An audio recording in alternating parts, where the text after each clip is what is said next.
espresso duten bezala joan deguna edo?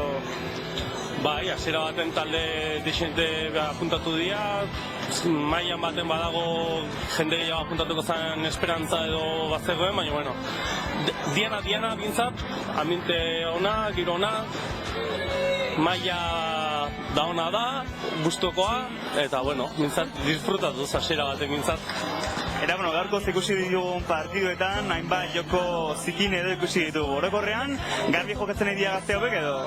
Bai, gehien ez gaina da ez jakintasuna beraien faltak eta beraien urratsak eta pintatzeko gainen beraien pintatu behar dituztela. Generalen ez da boluntate txarra ez da ikusten. Igual izan lehike, ezintasuna movimentuak egiteko garaien eta horrela nabarmentzen da, igual kontaktu gehiago dago, baina generalen beren jarrera garbia ez dago, eta beraiekin hitz egin ezkero ez dago ino garazeri gauza konpontzeko. Eta, oraingoz, guraldia lagundu zuen, jendeare parte hartu du, beraz, gustora, ez da, gaurko? Oso gustora. Ikusiko dugu, esaten dute arratsaldean euria ote datorren, oraingoz bintzat horrela jarrai dezala, eta, ondo bukatzen dugun dena.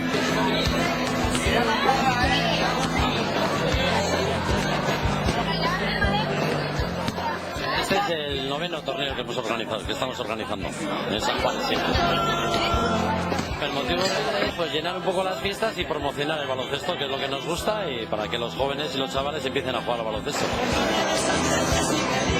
Sí, el 3x3 tiene que jugarse en la calle. Nos han conseguido querer llevar al polideportivo, pero no, a nosotros nos gusta en la calle con el ambiente que eso trae, toda la gente que pasa por el pueblo, y es donde se crea el verdadero ambiente.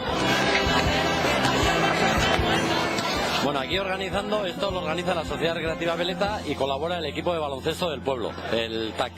Y luego colabora el ayuntamiento, y este año ha habido una gran promoción, una gran participación, sobre todo en cuanto a infantiles y alevines, porque hemos hecho por la mañana, porque por las tardes veíamos que la gente mayor había ya mucho rollo, venía gente por el dinero y tal, y entonces hemos pensado que los jóvenes, a los chavalitos, es lo mejor y es cuando más gente participa.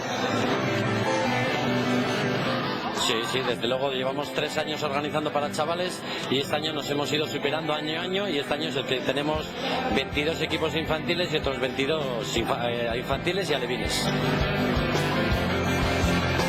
Bueno, por la mañana todo ha salido de momento muy bien, luego por la tarde nos vamos a San Francisco para organizar para los cadetes.